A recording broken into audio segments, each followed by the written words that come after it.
Good morning, children. I hope all of you are doing your studies well and you have completed your work.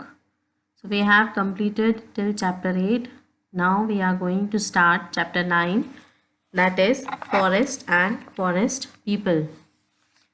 So, today in this chapter, we are going to cover the two topics: why are the forests important to us, and how are the people dependent on the forest. First of all, what are forests? What comes to your mind when you say forest? You imagine a place full of trees, bushes, climbers, a number of wild animals, colorful birds, etc.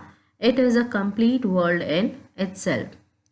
तो जैसे हम forest की बात करते हैं तो आपके दिमाग में जो सीन आता है वो ऐसा होता होगा कि ऐसी जगह जहाँ पर कि बहुत सारे पेड़ हैं, बहुत सारी झाड़ियाँ हैं, बहुत सारे क्लाइंबर्स हैं, बहुत सारे वाइल्ड एनिमल्स हैं, कलरफुल बर्ड्स हैं, तो एक पूरा वर्ल्ड उस जगह पर है.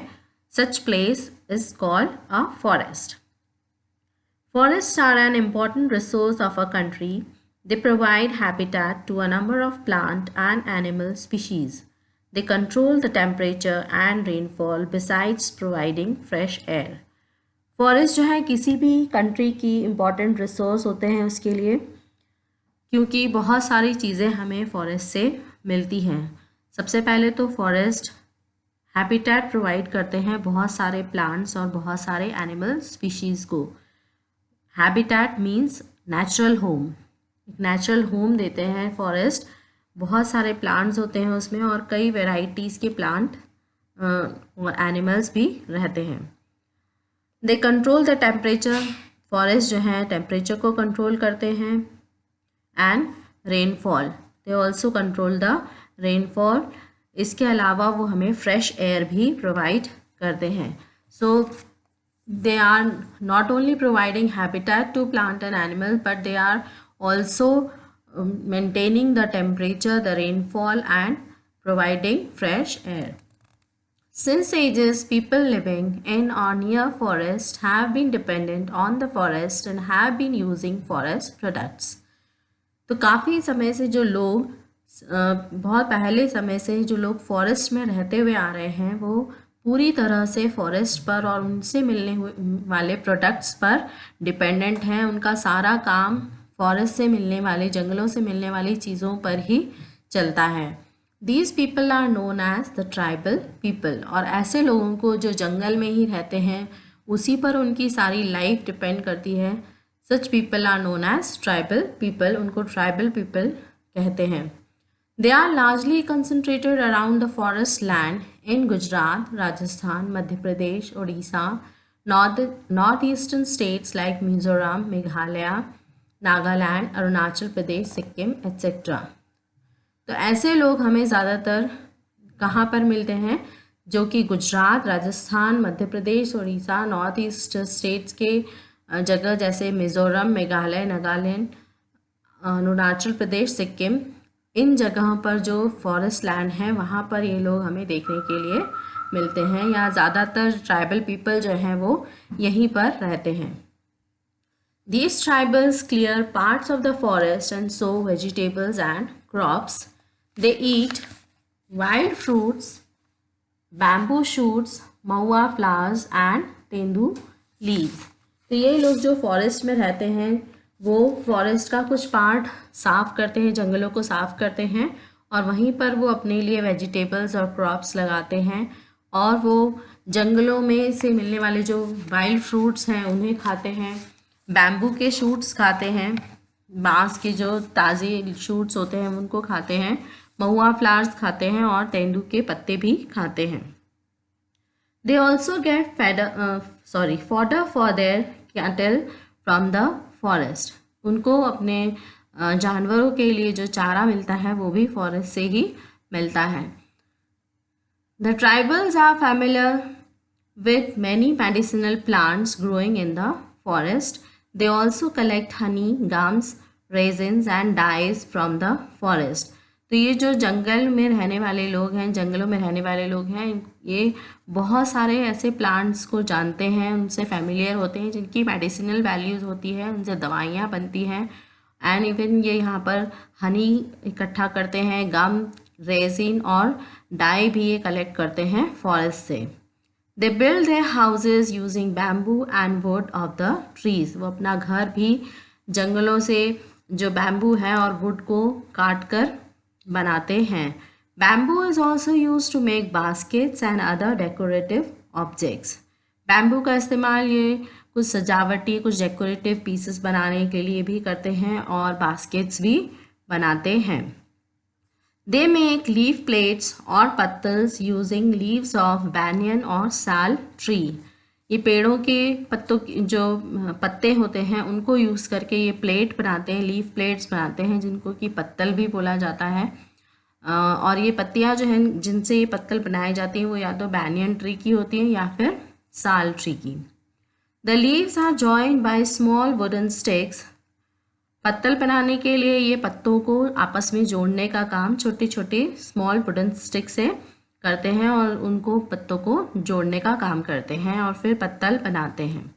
Besides these they use clay and wood to make articles of daily use and decorative items. इसके अलावा ये क्ले का यूज़ करते हैं, वुड का यूज़ करते हैं अपने आर्टिकल्स बनाने के लिए और जो इन्हें डेली यूज़ में चाहिए होते हैं, और अपने सजाने के लिए जो भी सामान चाहिए होता है वो भी इन चीज़ों को, मीन्स ये टोटली अपना सारा सामान जो है वो जंगलों से मिलने वाले प्रोडक्ट से ही बनाते हैं। Before the British rule in India, people living in the forest had full freedom to use forest land and forest products. तो जब इंडिया में ब्रिटिश रूल नहीं था उसके पहले जो लोग जंगल में रहते थे उनको पूरी आज़ादी थी कि वो जंगलों को यूज़ कर सकते थे और उनके प्रोडक्ट्स को भी वो पूरी तरह से यूज़ करने के लिए आज़ाद थे। This was before the British rule. Britishers snatched this right from the tribals and allowed contractors to use forest for commercial purposes. Britishers के आने के बाद उन्होंने जो ट्राइबल पीपल थे, जो जंगलों में रहने वाले लोग थे, उनसे ये हक छीन लिया और ये सारा काम उन्होंने कॉन्ट्रैक्टर्स को दे दिया जो कि फॉरेस्ट के प्रोडक्ट्स को लिया करते थे और उनको बेचने का काम, कमर्शियल पर्पस पे ये काम किया जाने लगा, बेचने के काम में आने लगे। Large scale exploitation of forest land for timber and mining led to rapid decrease in the forest cover. और इस तरह से जब ज़्यादा से ज़्यादा फॉरेस्ट की प्रोडक्ट्स यूज़ होने लगे या फॉरेस्ट लैंड यूज़ होने लगा, जंगलों की कटाई होने लगी लकड़ी के लिए और माइनिंग होने लगी प्रोडक्ट्स लेने के लिए, तो इससे ज़्यादा से ज़्यादा जंगल जो है वो जल्दी ख़त्म होने लगे। A number of forest animals lost their habitats and tribals lost their sources of livelihood. तो बहुत सारे जंगली जानवर इसमें इन्होंने अपने घर खो दिए, उनके हैबिटेट्स ख़त्म हो गए, जंगल नष्ट हो गए और बहुत सारे जो ट्राइबल्स थे उन्होंने भी अपने जो लाइवलीहुड, जो उनका पैसा कमाने का साधन था, वो ख़त्म हो गया। This trend continued after independence also. The forest land were allotted to the contractors for wood and for mining purposes. और यही ट्रेंड जो है वो आज़ादी के बाद भी चलता रहा, ब्रिटिशर्स के जाने के बाद भी चलता रहा। जो फॉरेस्ट लैंड था वो कॉन्ट्रैक्टर्स को अलॉट कर दिया गया लकड़ी लेने के लिए और माइनिंग करने के लिए। The fast depleting forests were having a negative impact on the life of the tribal people. और इस तरह से जो ये जल्दी रैपिडली फॉरेस्ट को ख़त्म करने का जो तरीका था वो नेगेटिव असर डालने लगा जो ट्राइबल लोग रहते थे वहाँ पर, उनकी लाइफ के ऊपर। At this stage activist from Uttarakhand came forward to save the forest. और जब ऐसा होने लगा कि जंगल जो है वो जल्दी ख़त्म होने लगे और इससे ट्राइबल पीपल इफ़ेक्ट होने लगे, तो जो कुछ एक्टिविस्ट थे उत्तराखंड के वो आगे आए जंगलों को बचाने के लिए। Their effort to save the forest through peaceful Chipko movement helped in slowing down the process of deforestation.